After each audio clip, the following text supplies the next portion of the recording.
man liekas, ka Iveta aizskārt vienu ļoti interesantu lietu, respektīvi par to, cik daudz mēs varam iesaistīties, cik mums vajadzētu iesaistīties, runājot vēl joprojām tiem 5 gadiem no šodienas. Ja? Bet, un daudzi no jums runāja par to, ka ir nepieciešams tehnoloģijas, kuras spēj nodrošināt to, lai tā pieņemšanas vieta vai informācijas saņemšanas vieta būtu tur, kur cilvēki dzīvo, un tur arī tas viss tiktu izveidots, un lai izveidotos šī divpusējā saikne. Bet es iedomājos par to, kādā veidā mēs varam šo valsts pārvaldību 2.0 saistīt ar to, ko mēs saucam par Web 2.0, respektīvi sistēmu, kurā saturu vispār neveido, vai tikpat kā neveido tie, kuri ir šo sistēmu izveidojuši. Ja? Mēs runājam par Wikipēdiju, mēs runājam par draugiem LV, par Facebook, MySpace un visiem sociālajiem mēdījiem, vai Twitter, kurā arī tikpat kā nekā nav no tā, vai jūsuprāt, tas būtu iespējams arī valsts pārvaldībā, ka ir nevis tā, ka sistēma ir izveidota ideāli, lai savāktu un nodotu informāciju pilsoņiem, bet lai pilsoņi paši to saturu veidot. Ja? Kā piemēram, mēs varam redzēt, ka turisma industrija jau tagad ir pārgājusi uz turisma industriju 2.0, kur mēs katrs savu ceļojumu un biļetes pērkam paši. Un nav vairs tā, kā agrāk tas bija. Ja? Un tas pats notiek arī ar banku sektoru, kur faktiski gandrīz visu izdara vismaz tādā ikdienas līmenī iedzīvotāji un veido šo saturu. Vai ir iespējams uztaisīt, vai vēlams pat veidot sistēmu, kurā kaut vai likumus raksta cilvēki tā, kā tas tiek taisīts Wikipēdijā. Ja?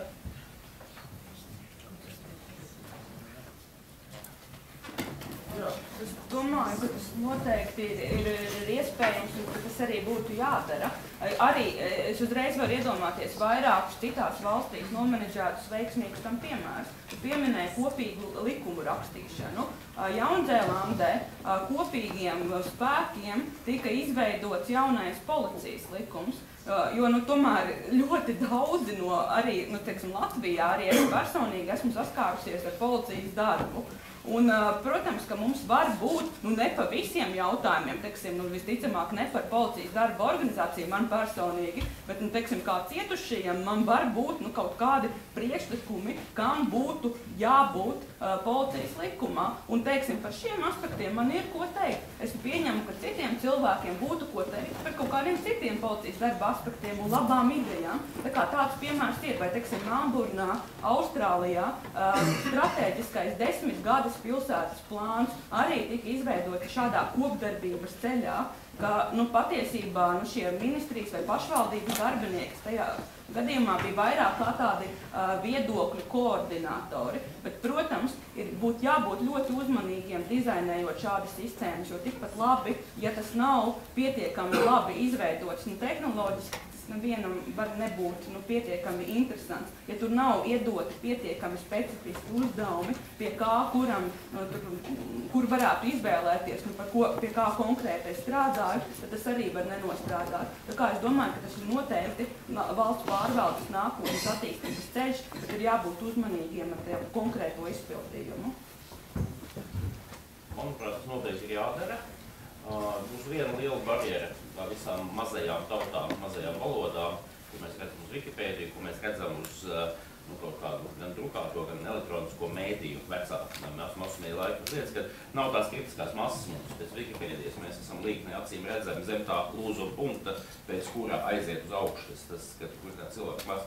Bet jādara tas ir noteikti, jo tā ir liela iespēja iesaistīt izmantot šo potenciālu, kas ir, un kā to izdarīt, ja vienā vārdā. Manuprāt, jānoķer tie cilvēki tajā brīdī, ka viņiem tā problēma ir, kad viņi vai nu ir pozitīvi vai negatīvi. Kad viņi atrodas tajā inertajā vidusstāvoklī, kad man tas neinteresē, tad mēs viņu arī neizkustēsim. Bet, kad viņš ir atvaros brīdī, tad nolamājies Twitterī, ka viņam tas vai tas nedara. Tas ir mūsu labākais draugs. jo viņu mēs varam pārgriezt uzreiz mēģināt iesaistīt tajā. Ja? Izdosies, neizdosies, nezinu, ja kaut vēl citā vietā. Ja? Un tieši tas pats ar pozitīviem, tie, kas ir laimīgi apmierināti, kuriem mēs esam izdarījuši kaut kādu pakalpojumu. Ķert viņus tajos, nu, kā to precīzi pateikt, ja tā šī izkliedz, gauks izkliedz līknīt, teiksim, ja, teiksim, tad šajos te gala posmos ķert viņus, ja, un uzsākt dialogu ar viņiem. Un tad varbūt tur identificēs kaut kā domas līderi. Tam, ka mēs nepiekrītu, no iepriekš teiktā, ka tur kaut kā tehnoloģijas problēma, tad tehnoloģija ir sekundāra vēl tālāk. Manuprāt, tās tehnoloģijas ir atkal apkārt un visādas, un tur neko vadīt un regulēt nebūs īsti iespējams. Ir vienkārši jārada tā vide, tās vides ir šobrīd jāņem. Un ir kādam jāmēģina viņu darbināt, un tad jāskatās. Varbūt aizies, varbūt neaizies. Ja neaizies, jāmēģina vēlreiz. Un vēlreiz. Valdība draugiem no V? Jā, valdība, Twitters valdība.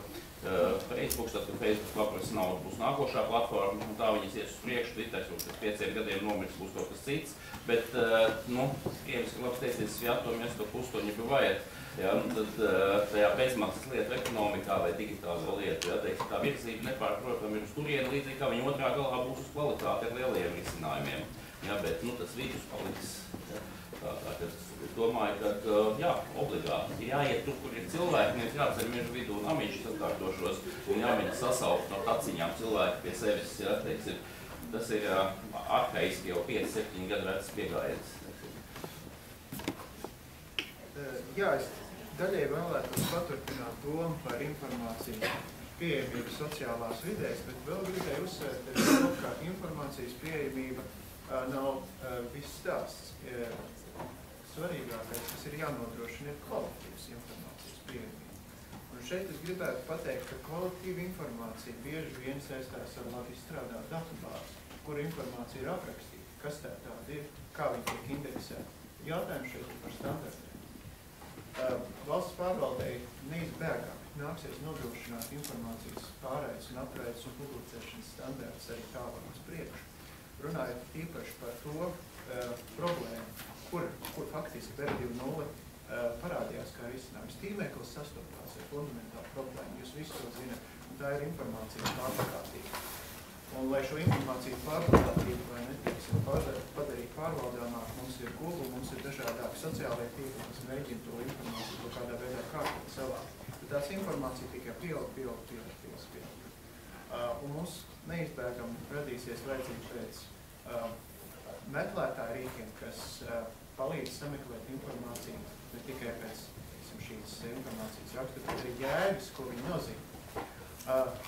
Ir pozitīvie piemēri patiešām Wikipēdijas, kas tiek izmantotas, lai palīdzētu noteiktā jomā radīt kaut ko jaunu. Un ir pat īpaši jēdziens prakšu kopiena, community of practice, kur apkārt noteiktai jomai publicējās entuziasti un strādā Wikipēdijā, palīdzot vai nu radīt jaunu dokumentu vai jaunas vadlīnijas vai reāli projektu ieviest. Bet šīs prakšu kopienas veidojās jau ap lojālu un labi apzinātu iedzīvotāju kopumu. Tie, kas ir patiešām šīs jomas entuziasti un speciālisti. Un šeit es pilnīgi piekrītu, ka ministrijas tālāk varētu skatīties, kādā veidā šīs community of practice būvēt apkārt savām darbības sfērām. Un tad aicināt viņus pie sevis, ja, un aicināt līdzdarboties šajos sociālajos tīklos. Bet es gribētu uzsvērt arī to, ka kvalitīvas informācijas pieejamība maksā.